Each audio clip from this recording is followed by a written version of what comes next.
Hello, thank you for joining me here today at Why the Book Wins. My name is Laura, and today is a very special video because I am celebrating 3 years of doing Book First Movie episodes. So my first ever Book First Movie episode went up on August 12th, 2020, and every year since then, around mid-August, I like to look back on the last year and just share my favorite and my least favorite Book First Movie episodes that I have done. And so I consider from August 2022 to August 2023, that has been my season 3 of Why the Book Wins. And in season 3, I did 51 Book First Movie episodes. In season 2, I did 53. The first year, I only did 30. So that was obviously the least so far. But as of right now, 3 years in, I have done 134 episodes, if my math is right. So yeah, that's pretty exciting. And obviously 53 last year and 51 this year is an incredible amount. So I'm very proud of myself for having done so many. But I've mentioned this before, but I didn't start filming these as a YouTube video until, I started filming on YouTube in September of 2021, but it wasn't regularly that I was filming these until probably December of 2021. So the first 40 episodes or so are only available as audio. But before I get into this video, I wanted to ask you to comment down below, and you can either share what your favorite Book First video that I have done in the last year has been, or you could also share which Book First movie video brought you to Why the Book Wins. Or maybe it wasn't even a Book First movie video, because if it was through YouTube, it could have been through a different video I've posted. But so yeah, let me know what episode brought you here, or let me know if you have a personal favorite from the last 12 months. So let's kick things off with my least favorite book that I have covered. This is a really easy one. I will say 2 honorable mentions for ones that I didn't like would be Confess Fletch. That one was just kind of boring. And then another one, One Flew Over the Cuckoo's Nest, is an interesting one because there's aspects of it I really like. There is also some really problematic things in that book. And it's not oh, there was a sexist character or a misogynistic character. That book's message was very misogynistic. And yet it's really well written and there's aspects of it that I really liked. So definitely kind of a weird one. You should definitely check that episode out. But the winner for least favorite book is without a doubt The Godfather by Mario Puzo. And the fact that obviously this book is so famous and a lot of people do acknowledge wow, the movie is better and the book has a lot of problems. So I'm definitely, same with Cuckoo's Nest. I'm definitely not the first one to acknowledge the issues with these books, but The Godfather is an interesting one because you do have people who acknowledge the issues with it, but then you have other people who have talked about it who say it's what their favorite book and it's incredible and they absolutely loved it. And so I've seen a few videos of people praising it and I'm always just how can you just give this so much praise and not acknowledge the issues in it? So it still confuses me when I see people say it's, an amazing book, it's incredible, I loved it, and not mention anything that was wrong with it. And these have been men, I will say. So maybe they are just more unaware of the issues with it because they're a man and not a woman. And the issues with the book are, it's just very misogynistic again. And it was so bad that I didn't even finish it because it was just so upsetting to read that I just could not take reading another page. And I stopped at 75%. I've talked about this before. Obviously, I have the Book First movie video where I rant about the book. I also talked about it in my least favorite books of 2022 video that I did in December. So some of you have heard me say this, a few times at this point. But I get that, the critique where it's oh, that's just the way it was back then, or it doesn't mean that's Mario Puzo's view, it's just the way he wrote these characters and that's just the way the mafia was, and saying that I shouldn't be bothered by it because of that. But honestly, Mario Puzo, he made the conscious choice to write all of the women characters in just really demeaning ways, and then a key female character, she has a whole chapter and it's all about her body parts and getting reconstructive surgery on a private part of her body, and that is the extent of her storyline. And I've heard people defend that too, being oh, it's symbolic and it represents, this or that. But it's just really? I feel you can't even defend that, even if you can say it's symbolic of her character and her relationship with Sonny or whatever. I don't even care. There is no excuse for having a storyline like that. I feel my thoughts on this are kind of jumbled and all over the place. So if you want to hear me talk about this in a more cohesive way, again, check out my Book First movie episode. So let's move on to a more positive topic. Let's talk about my favorite books that I have covered. So again, there are some honorable mentions here. For example, Rebecca by Daphne du Maurier. I loved that one so much. No Country for Old Men by Cormac McCarthy. Frankenstein, of course, by Mary Shelley is fantastic. And then Like, I have multiple listed as the winner. For starters, John Steinbeck. It's hard to pick one because I covered like all the John Steinbeck episodes I've done have all been in the last 12 months. So like trying to pick a favorite when it comes to like East of Eden and The Grapes of Wrath is so hard because those two books are fantastic. So those two are definitely in with my favorites. But spoiler alert, The Hero Dies by Michael Ausiello was also just such a touching, beautiful, poignant book that just really made me reflect on myself and my own life. And that's like a theme throughout all of these books that I'm naming as favorites. I think they're all just so well written, for one, and the plot and the storyline is fantastic, but they also give you so much to think about and dwell on. And then also there are ones that like impacted me in my like personally, you know, it made me reflect on myself and my life in one way or another. So yeah, that goes for John Steinbeck, Grapes of Wrath and East of Eden, but also spoiler alert, like I said, just such a beautiful, sad, incredible book while also being funny. And then The Color Purple, I loved so much. I read it twice, like back to back essentially. And it's such a beautiful book. And again, just so powerful, and it covers heavy topics, but it leaves you just like, I just love the messages in it, and it's such a hopeful, uplifting book too, and I just absolutely loved it. And I loved the characters, and I loved their character arcs and how their relationships also change over time, as well as like how they as individuals change. And I just can't say enough good about this. I read it twice already this year, but when the new movie comes out in December, I'm planning on reading it again before going to see the new movie. And yeah, I cannot recommend this book highly enough. Again, yes, it does get into tough topics, and like right from the start, you know, you have a difficult scene described right in the first chapter, but just know that it is ultimately a very hopeful, uplifting, and just a beautiful book. So yeah, I guess as far as my favorites, which it's so hard because I've covered so many, but yeah, East of Eden and Grapes of Wrath, as well as spoiler alert and The Color Purple, are definitely some of the ones that are like top of the list for me for the last year. And then to talk about my least favorite adaptation that I have covered. So I Am Legend, the one with Will Smith. I definitely do not like that movie. I didn't like it when I saw it back when it came out, and I don't like it still today. I just find it boring. And again, I've said this before, but I don't like using that as an excuse because it seems like such a lame reason not to like something. But yeah, the movie just isn't interesting in my mind. And Will Smith gives a fine performance, but I don't think it's his best. And then the storyline is just kind of cheesy and dumb, and the ending, and just, yeah, not a fan. The CGI is also pretty bad. And then the scene with the dog, which I don't like, not for like the reasons a lot of people might not like it, but yeah, I just don't like it, and it comes across as like too manipulative in some ways. So that's definitely one of my least favorite adaptations. And then also Peter Pan and Wendy I wanted to mention because that one, I didn't dislike it as much as so many other people did, because so many YouTubers and so many reviewers gave this horrible reviews. And I thought it was just kind of middle of the road, which I loved the book Peter Pan. I didn't mention it in my favorites, but that one was a fantastic book. And so especially in comparison to the book, the movie was just like, it was fine. But it's not one I would ever watch again. And ultimately, it's one that is pretty forgettable. And it's directed by David Lowery, which makes me so sad because he did The Green Knight, which I love so much. So I was a little disappointed with this one. So I wanted to mention that. But then another one I wanted to mention is Confess Fletch, which this was listed in like one of my least favorite books, just because, again, I didn't find it very interesting, and it wasn't as funny as it was meant to be. And I just wasn't really into that book. And so the movie as well, I also just wasn't really into, and I didn't think the performances were anything that special, and it wasn't as funny as I had hoped. So ultimately, if I had to pick just all around my least favorite, I would probably say Confess Fletch, because that is one where the book and movie were just kind of meh. They weren't like offensive and bothersome the way the book The Godfather was. So there's that, but they just weren't very interesting ultimately, and just very forgettable. But to move on to my favorite adaptations, so this is a tough one, but The Talented Mr. Ripley, I absolutely loved that movie. That was so fantastic. The book I thought was like fine, but then the movie, oh man, like the direction and the cinematography, we have so many cool shots, and then the performances, and then the storyline too. They do change the storyline a bit from book to movie, and I prefer it in the movie.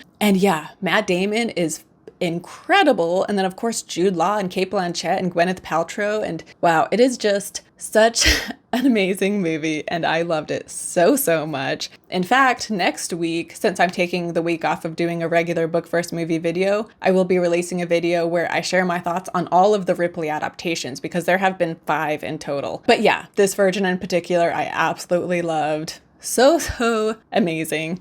But also Jaws. I watched that for the first time this year, and I feel so dumb being like, wow, like Jaws is a fantastic movie, because it's kind of like, well, yeah, no duh. But I was just blown away at how incredible it really was. And when I was rating it, I was thinking of giving it 5 stars, but I was like, do I really want to give this 5 stars? Like, what's a critique I have? And I couldn't think of any critiques. I had no complaints. It was just an incredible movie. And I want to make it a habit to watch this every summer now, which I know a lot of people like to watch it around the 4th of July, which is of course very fitting. But yeah, that movie, I absolutely loved it so much. I can't believe it took me so long to finally watch it. But then also Frankenstein with Kenneth Branagh he directed it and he stars in it. It's from like 94, I think, or something. Also has Robert De Niro and Helena Bonham Carter. This one I had seen before, but it was a long time ago. It was when I was probably like in my early teens, and it kind of scared me. Like the scene specifically with Helena Bonham Carter that happens later on. I'll keep it spoiler free. That part kind of, I didn't like at that time, and it kind of scared me. But watching it now, I just loved it so much. And I think it's a very faithful adaptation to the book, and the performances are incredible. And yeah, I just absolutely loved it. And again, that's one where I want to make it a thing to watch that like every October, because that one and the book too, the book is amazing. But yeah, it's just such a great adaptation. And yeah, I feel like not enough people talk about this movie, and not enough people have seen it, and it deserves more hype because it is just so good. And then Revolutionary Road. So I loved this book, and this is a tough one because both book and movie are so fantastic, but I do like the movie just a bit more. And we just have incredible performances by Leonardo DiCaprio, Kate Winslet, Kathy Bates, Michael Shannon. Just everybody is just so amazing. And I just love this story. And again, it's tough. I didn't mention the book, but the book is also just so well written. And there's so many aspects to the book that maybe aren't exactly in the movie, because the movie, there is no voiceover or anything. But so some of the thoughts people have, it's just like, wow, like it's so well written, and so many things that I could relate to one extent or another. Obviously, this is a very extreme situation within this couple. But yeah, I absolutely love this movie so much. It is so intense. And I had seen it before, and yet when I watched it, I was just glued to the screen. And usually I will pick up my phone at different points while watching a movie, but not this one. I just wanted to watch it the whole time, even though, like I said, I'd seen it before and I remembered it. But I was just so immersed in this story, and the performances are amazing, and such a fantastic movie. And then I also wanted to give a shout out to The Silent Twins, which was also an amazing adaptation. I thought that it was definitely better than the book. The book kind of treated the twins as not supernatural, but she almost had that vibe at times, even though she knew them personally. Whereas the movie, I think, was just more respectful and told their story in a more loving way, while also showing the issues they had. And the performances, amazing. And they also have these stop motion animation scenes, which are really well done. And I saw this in theaters, and man, I was an emotional wreck by the end of this movie. Seeing this movie in theaters was so emotionally draining, but it is just so sad, but also just so beautiful and so touching, and just it's an amazing story. But yeah, I highly recommend this one. You should definitely check it out. And then some of the big surprises this year, one being the book Drive. So I didn't mention the movie, which the movie is really good, but the book, I kind of went into it I don't know what I expected, but I was just kind of oh, it'll be some, noir, pulpy style book. But I ended up just really enjoying it so much. The way it was written with the timeline kind of going back and forth in time, and it makes it hard to follow, but the payoff is worth it. And it was also just really insightful, and some really interesting sections throughout. And so very well written, and the plot I really enjoyed. And yeah, there was just more to it, I guess, than I had been expecting. And I ended up reading it twice, which I read it twice partly because the first time around I kind of had a hard time following it. So I read it a second time to better understand the plot. But I really loved this one and was very surprised by it. And then the I Am Legend, the book, I was also surprised by. So I saw I Am Legend, the movie, back when it came out, like I said. And so I had never been very interested in reading the book because I didn't like the movie. I'm so glad that I read the book though, because the book was amazing. It was so well written. The story I loved. It was also like the first of its kind. And the ending is fantastic. I absolutely loved the way this book ended.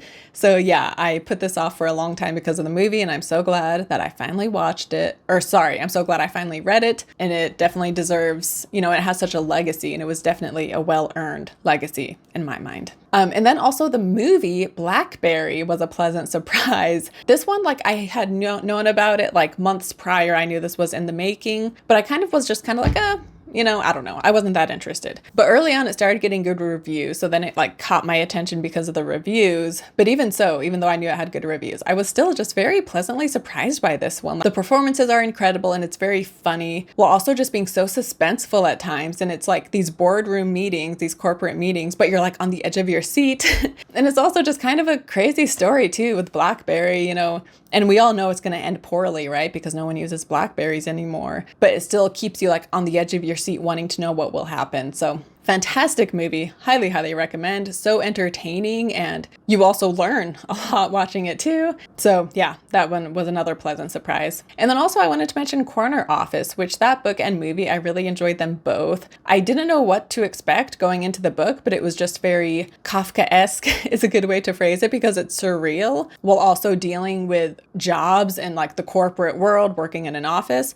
And, metamorphosis. It's very surreal and weird, but it also deals with working and providing for your family in a way. So yeah, and then the movie was really well done too, and it got really bad ratings, but I really enjoyed it. So you should definitely check it out. And then before I wrap up my discussion on the 51 episodes I have done, obviously out of 51 episodes, just then I probably talked about like 10 or 15.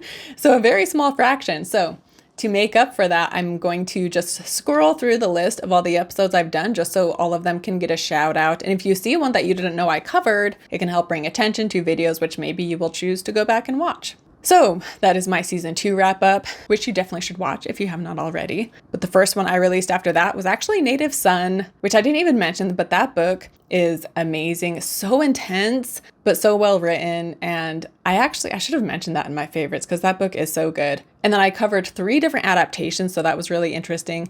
The oldest adaptation stars the author of the book. So yeah, that's a really interesting episode, and the book is fantastic. And then we have Carol, which is by Patricia Highsmith, and the movie has Cate Blanchett, who is always amazing. And then 3,000 Years of Longing, which again, I didn't even mention, but that one is based on the book Jin and the Nightingale's Eye. And yet again, another movie that got poor reviews, but I really liked it. And I thought the performances were amazing and the visuals, and it's also just a very beautiful story. And it's very, it has different ways you can interpret it. So it's very symbolic and yeah, amazing movie. And the story is actually very different, but I really liked the story as well. And then The Godfather, which I did talk about. Blade Runner, another one I didn't even talk about, but Blade Runner, Do Androids Dream of Electric Sheep. I'm so glad I had Preston on for this episode because I had read this book before and seen the movie, but talking to him about it definitely gave me a whole new appreciation for it. And yeah, this is of course a fantastic book and a great adaptation and an example of a good adaptation that is very different from the book, but it's still really good. So yeah, that was a really fun one to cover. The Silent Twins, The Red Pony, another John Steinbeck, The Grapes of Wrath, which I did mention. Rebecca, again, absolutely loved that one, and my follow-up video for the Rebecca Netflix adaptation, which I did not like. Haunting of Hill House, which, wow, I didn't talk about that either, but that book too was not what I expected. It was more like psychological than I thought it would be. And it's like, it feels like a fever dream, I think is how I described it. And yeah, so fantastic. Shirley Jackson is amazing. Definitely want to read more by her. And Luke from Ink to Film joined me for that one. So that was a really good discussion as well. The Uninvited, which I really like that movie. So I would definitely recommend that. And then of course, Frankenstein, which I did mention. Grasshopper / Three Assassins, that is the prequel to Bullet Train. So that was a really fun one. I love Kotaro Isaka, I think is how you pronounce his name. He's a fantastic writer, and he has, I've only read 2 of his books, I should say, Bullet Train and Three Assassins, but they both just had perfect endings. And the whole story throughout is just so fun and so unique and so action-packed and entertaining, while also just being really thoughtful. And again, the endings both for Bullet Train and Three Assassins are just so beautiful, and I absolutely love it. So especially if you liked Bullet Train, for sure read Three Assassins. And then the movie is a Japanese adaptation, which I liked, but I would definitely recommend the book over the movie. The Wonder, which was that new Netflix movie that came out, that was a really interesting one as well. That is a shorter video. I feel like I could have gone more in depth into that, but it was a new release, so I was kind of rushing the release of my video.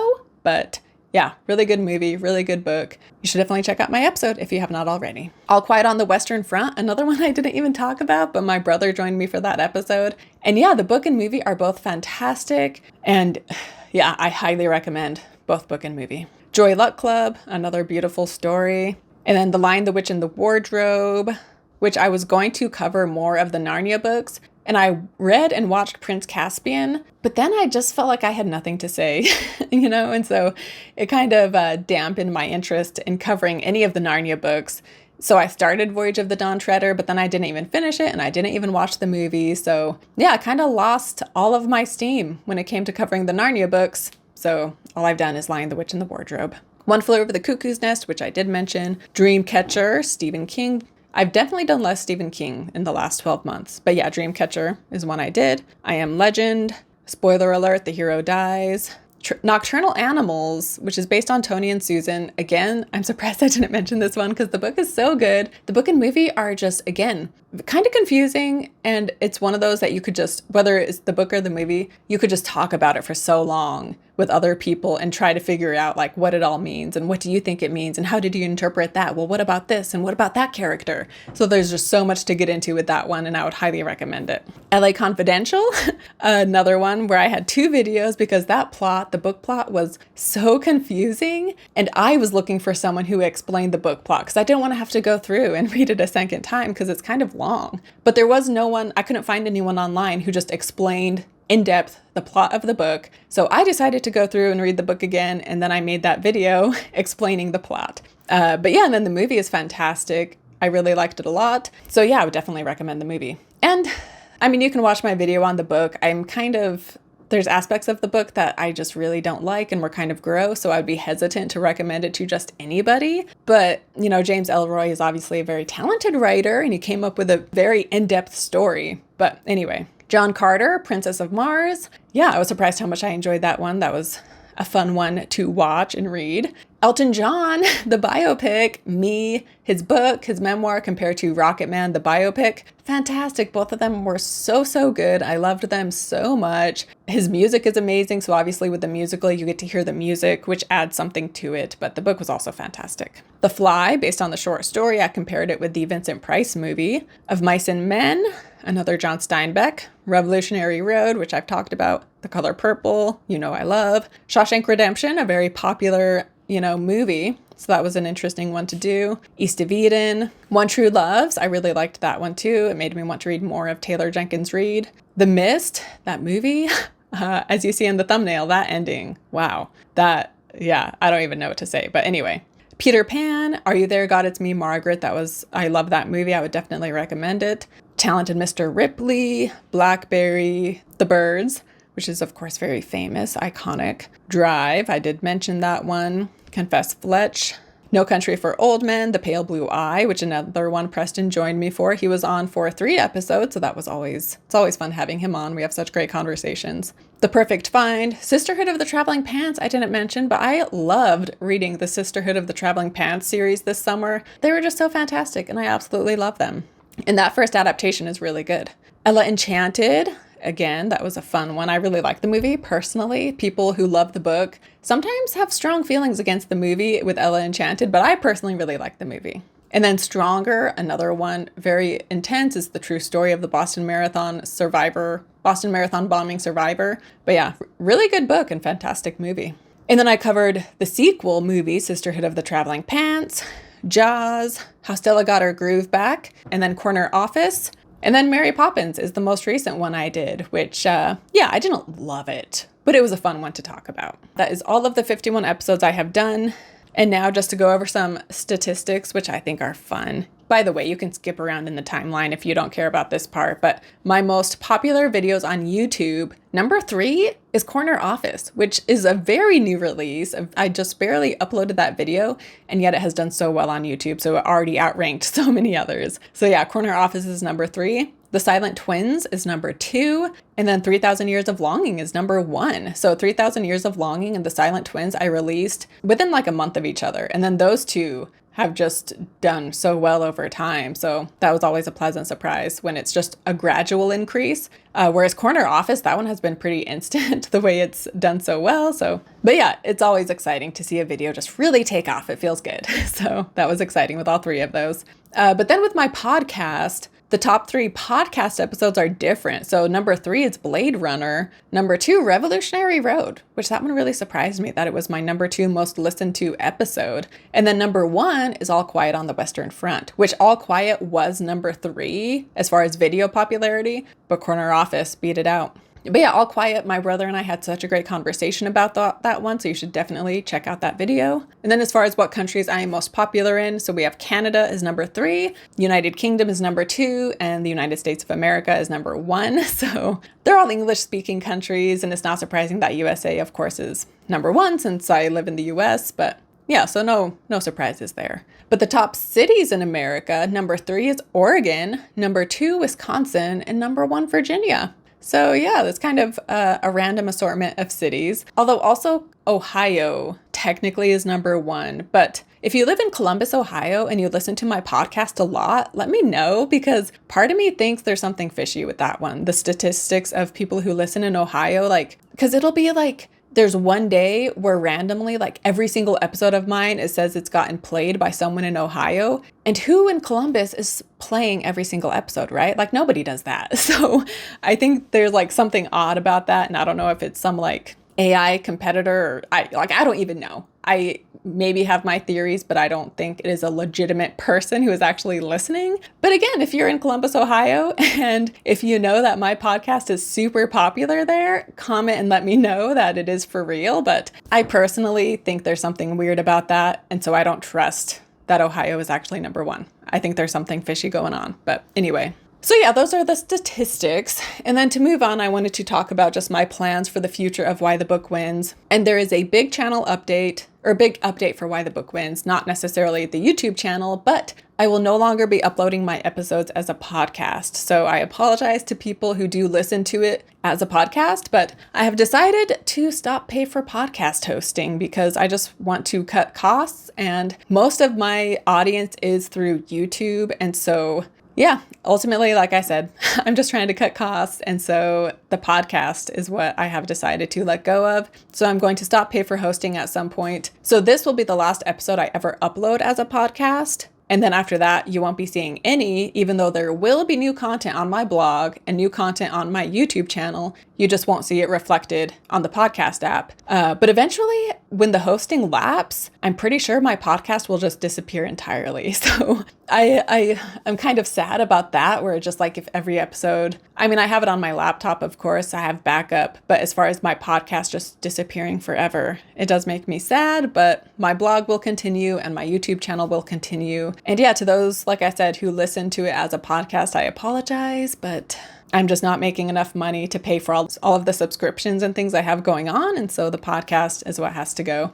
Speaking of which, if you want to become a patron, that helps the channel financially, which, I'm very grateful for. Also, just watching these YouTube videos and putting up with the ads, that also helps my channel a lot. So thank you for putting up with ads, and thank you to those who are patrons. And I will link down in the description if you want to sign up and become a patron yourself. And then to wrap it up, I just want to mention some upcoming projects that I plan on covering. So there are a number of new releases. There is a new Agatha Christie movie coming out in October. I think it's based on the book Halloween Party, but I think it's called Murder in Venice. I believe that's still coming out in October. I want to cover that. Killers of the Flower Moon, I definitely will be doing. There is a Netflix adaptation of All the Light We Cannot See, which I read that book in 2017 and I loved it. So I'm excited to read it again and compare it with the TV show. And if I do that, it'll be my first time ever doing a book first TV show, because I've avoided TV because it's just time consuming. But this is one I'm really excited about, so I'm planning on covering that in November. Also, there is a movie called Poor Things coming out with Emma Stone, which I have looked at very little about that, but I know it looks weird. And so I want to go into it blind, knowing as little as possible, but I'm very excited for it. And that one originally was going to come out in September, but then it got pushed. So I think it's November or December now. So I definitely want to do that. And then The New Color Purple, which I will release a video for as well. So those are just some off the top of my head that I know I want to cover. A lot of times with new releases, I don't even find out about it until